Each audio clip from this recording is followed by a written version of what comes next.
I've made over 10 PDFs regarding my IVG strategy, from V-shaped recoveries, which most of my students get payouts from, a blueprint PDF for every single prop firm and just a complete guide, and then an IVG ratings guide PDF, which is another insane PDF I made. And today I am releasing this new PDF, which is definitely gonna move some eyes from other influencers because I think it's a very unique but not talked about thing in the IVG trading space, and it is candle closures. What makes a good setup with a candle closure? One of the most important parts of my IVG model. So without further ado, let's get right into the video and let me explain this PDF. All right, here's a sneak peek at what this PDF looks like. Okay, and it has 8 pages, all from A+ all the way down to page 8, which will be F. Okay, and it starts with 3 different concepts: the candle strength, the inversion speed, and the risk reward. Now, when I zoom in here, okay, the candle strength is candle strength. You know, how much of a body does it have compared to the wicks? Okay, so if you look at this, we have very minimal wicks each body. And then inversion speed, there's an immediate response off of a key level, whether this is a rally gap or whether this is a liquidity pool. Okay, this is going to be a 4 out of 4 rating for the candle strength. This is going to be a 3 out of 3 for inversion speed. And then this is going to be a 3 out of 3 for risk reward, where it almost gives you perfect risk reward. And the candle closure is good enough to where it's a good close, but also gives you high RR to where when you market enter, you can still get a pretty good move. So example 1, and I'm going to go over a couple of these before I go over some lifetime examples, but example 1, you can see 4 out of 4, right? 3 out of 3 and 3 out of 3 here. So reward, speed, right? The symbol that represents speed, and then the strength. Okay, so we got strength. This is super cool. I love this PDF. And you can see this is a 10 out of 10, A+.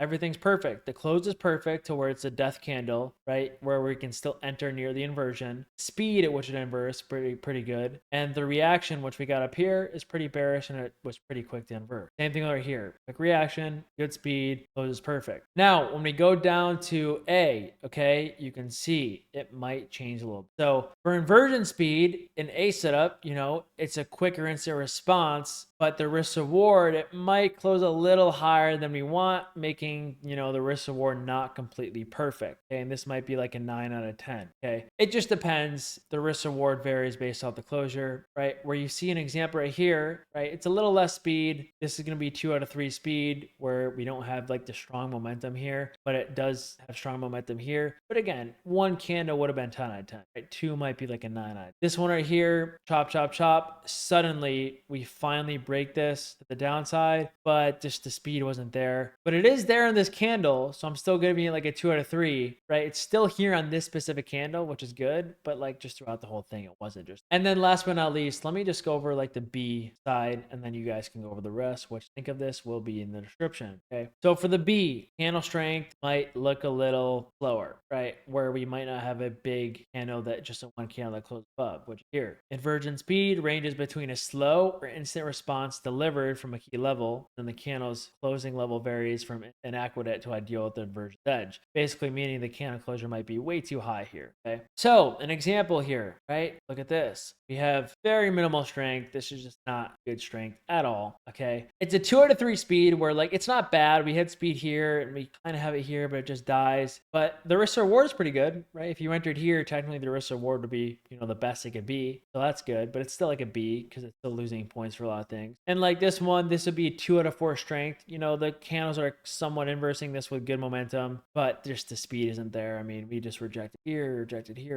and just over time it closes above. So 1 out of 3 speed, but the risk reward is good, right? It gave a perfect close, where if you did get in here, you know, it's technically a perfect example where, you know, it's the best possible entry you can get. Now, before I bore you guys anymore, let's just get into some live time examples on FxReplay. Now, what better than to go on FxReplay and show you guys some examples? Okay, so right here, I can already see an inversion. This is actually the last setup I took in my last session, but we have the bearish rally gap here, and we have the close. And this would honestly be I'd probably give it like an A close, where we get the bearish rally gap, and it takes like, you know, 4 candles to find the inverse. But when it does, it's strong momentum. There's a perfect RR to where it's a good close, and the RR is probably as good as you can get it, except instead of like, you know, if it closed way up here, and, you know, the speed was pretty good, right? It's a giant candle. It just happens immediately. So already starting off with like an A rating. Okay, right here, we have another long setup here. And this one would be more of like a B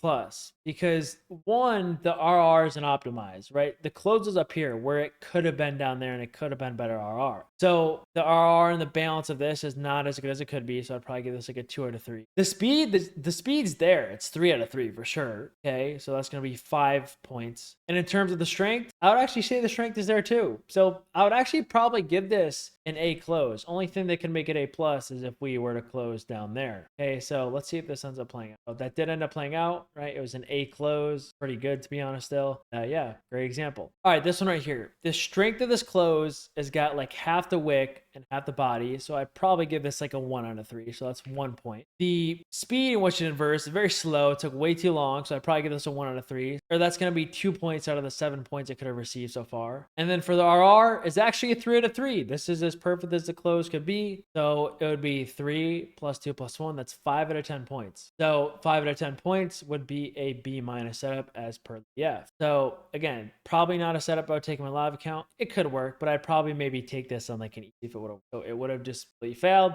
right? But we're not surprised because the closure was like a B minus setup where it's not perfect. All right, let's go over one more example before we end the video. I want to really make sure you guys get this. Okay, last example right here. We have an inversion fair value gap. We sweep liquidity. The close, 3 out of 3 strength. Okay, there's a very minimal wick, but the big body, so 3 out of 3 strength. It happens instantly, so the speed's there. 3 counter reversal, another 3 out of 3. Excuse me, the one before was actually 4 out of 4. This is 4 point symptom. And then risk reward, definitely 3 out of 3 as well. So this would be an A plus candle closure. Will it work? Well, let's see. Okay, doesn't really work, but doesn't really fail. It just kind of chops around, but it doesn't matter, you know, because there's more to it than just a candle closure. But in my opinion, this would be an A plus candle closure. It might not be an A plus setup, but definitely an A plus candle closure. You can see it probably would have, you know, failed or maybe been a break even. See what would have happened if we put our stop at the swing low. I feel like I could still. Okay, so it just ended up failing, which is kind of funny. But, you know, as per my model, I probably would have stopped out here, or I might have gone break even if we hit this high. I really can't say in live time. Maybe the drawn liquidity is bearish here. But again, that's not the point of the video. The point of the video is to show you the types of candle closes I like to see. If I were to go back in replay mode and I were to show you this candle closure, this is an A plus close day all day. Let's just go over one more example. I kind of want to end in a win. It's not as satisfying to end on this. Okay, this trade right here. This is off market open. There's a little tiny fair value gap. Strength of this candle is 4 to 4. It's very strong. 4 points. Okay. The speed of this candle, very quick reversal, 3 points. So that's 7 out of 10 points. But the RR is a 1 out of 3. So it's going to lose 2 points with the RR. So it's 1 out of 3. That means 4 plus 3 plus 1. That's going to be an 8 out of 10. So this is going to be an A minus closure right here. Okay. So A minus closure. It looks good though. It looks good for sure. So we're going to take it, go for like 1R and see. Okay. And boom, TP would hit. So you can see, you know, the types of different closures that you might get. You know, maybe you want to avoid some low RR closures. Maybe you want to take like, you know, more stronger closures, which is fine. But this is going to help you, hopefully, in my IPG system, help you take better trades. And yeah, without further ado, that's going to be the end of the video. I hope you guys enjoyed this one. Definitely a unique one that, you know, you're not going to see a lot of people talk about until they copy me, you know, a month or two later, or even a year later. Don't forget to backtest this. Don't just listen to what I'm saying. The link of this PDF can be downloaded in the description below. If you've enjoyed any part of this video and you want to get some accounts at some prop firms, use code Dodgy. It really helps support me and drive me to make more of these videos because I do make money off that. So you don't have to if you don't want to, but definitely strongly appreciated. I'll see you guys in the next one. Peace.